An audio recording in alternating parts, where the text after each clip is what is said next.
It's plan but I don't know it's plan. ইংলিশে একটি কথা আছে, a good plan half done of the work, তথা একটি ভালো পরিকল্পনা একটা কাজের অর্ধেক শেষ করে দেয়। আর এই কথাটার সাথে সবসময় একমত চায়না এবং জাপান।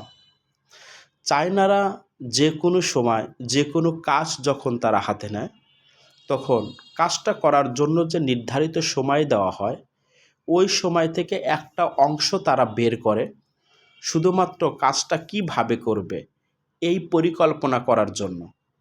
তাই একটি ভালো পরিকল্পনা যেহেতু একটা কাজের অর্ধেক শেষ করে দেয়, তাহলে সেই কাজটা করার পূর্বে একটি ভালো পরিকল্পনা করা অত্যন্ত জরুরি। আর সকালে যখন বাসা থেকে বের হই,